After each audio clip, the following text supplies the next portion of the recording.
Rob was not feeling well. Well, he said he had some sniffles. So I'm going to do the invitation for him tonight. I'm not glad that he is not here, but I am glad that I get to do the invitation because there was a part of my lesson on Sunday morning that did not fit in with the rest of what I was doing, and so this is a good chance to do that. On Sunday morning, we were looking at Genesis chapter 22 and verse 1, where it said God tested Abraham. If you want to turn your Bible to Exodus chapter 15, one of the first things that we looked at in that lesson is that there were a lot of different times where God tested his people. And you might remember that one of the key words that I was using, I think that you can see in all of these different examples, where God is testing his people, the main idea is God says, let's see. Let's see if it's true. I want to see if you really are what you say you are, if you really believe what you say you believe. And so in chapter 15, this was one example that we looked at. It was where the water was bitter.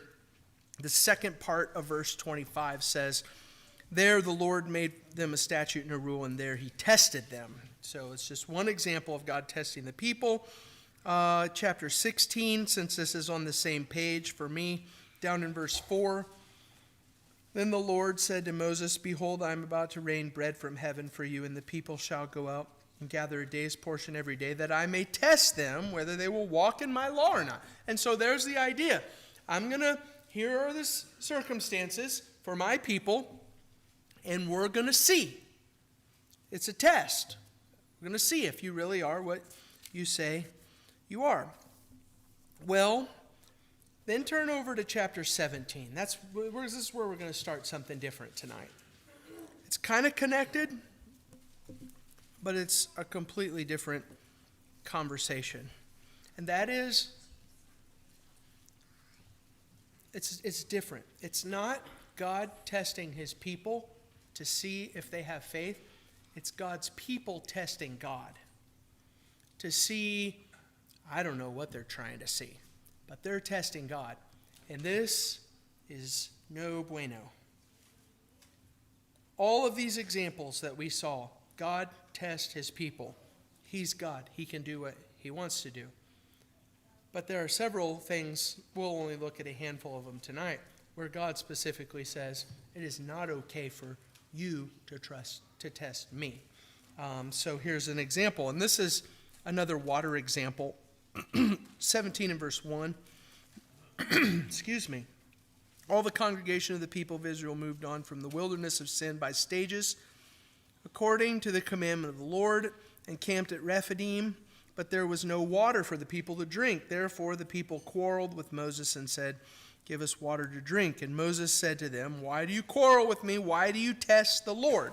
Those words, quarrel and test, if some of you have been with me for a while, those words might already be blue in your Bible because those words are worth paying attention to. Why do you quarrel with me? Why do you test the Lord? Jump down to verse 7. And he called the name of that place Massah and Meribah because of the quarreling of the people of Israel and because they tested the Lord by saying, is the Lord among us or not? And then in my Bible I have notes next to Massah and Meribah. At the bottom of the page it says Massah means testing, Meribah means quarreling. That's not just a fun Hebrew lesson. It's worth remembering because we're going to see it again in just a second. But look at the very end here. The people didn't have water, and they tested God. I think the end of verse 17, it says, is the Lord among us or not? I can imagine this scenario. There's no water here, God, for us to drink. If you're our God, then prove it. Are you God or not? Are you capable of supplying us with everything that we need and giving us all the water that we need to drink in the wilderness or not? And that's the same idea of testing. We want to see. We're testing you. Show me that you really are God. So that's the example of this. I think it's worth noticing. I'm just going to do this as we flip through the Bible. Turn to Numbers 14. It's worth noticing that this idea of the people of Israel testing God, God specifically says, this is in the story where the spies spy out the land, and they come back, and most of them say to the people, the people are way too big and strong for us. We can't do this. And the people say, no, we're not going to go. And so God says, fine, then you're all going to die in the wilderness. In Numbers chapter 14, in verses 21 and 22, but truly as I live, and as the earth shall be filled with my glory, with the glory of the Lord, none of the men who have seen my glory and my signs that I did in Egypt and in the wilderness, and yet have put me to the test these 10 times and have not obeyed my voice, shall see the land that I swore to give their fathers.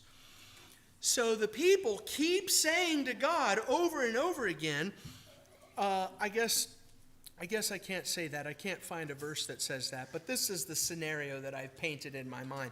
If you really are God, then you would do this for us. And God says, you kept putting me to the test, and for that reason, you're not going into the promised land. And so you see the thing that we see from the lesson last Sunday. God tests us. We do not test God. He's God. Look at Deuteronomy chapter 6. In Deuteronomy chapter 6 and verses 16 and 17, remember I asked you to remember the word Massah, which means testing, the place of testing. Deuteronomy 6 and verse 16, you shall not put the Lord your God to the test as you tested him at Massah. You shall diligently keep the commandments of the Lord your God and his testimonies and his statutes which he commanded you. So here you have the alternative. No, you don't put the Lord your God to the test. You do what he says. And I wonder if that sounds familiar to you. Just one more reference. We won't actually read it. In verse 16, you shall not put the Lord your God to the test. Does that sound familiar to you? Do you remember in Matthew chapter 4, when Jesus was in the wilderness being tempted by the devil, and the devil said, hey, throw yourself off the hill. And God said that he won't let anything happen to his Holy One, to his Messiah. Throw yourself off the hill, and if you really are the Son of God, then God will save you, because look at what he said. And that's where Jesus said, no, you shall not put the Lord your God to the test. Even Jesus said, it's not my place to test God. God tests us. He's God. It's not my place to test God. And so here's my takeaway from that. Every once in a while, I hear this, and I've thought the same a couple different times in my life.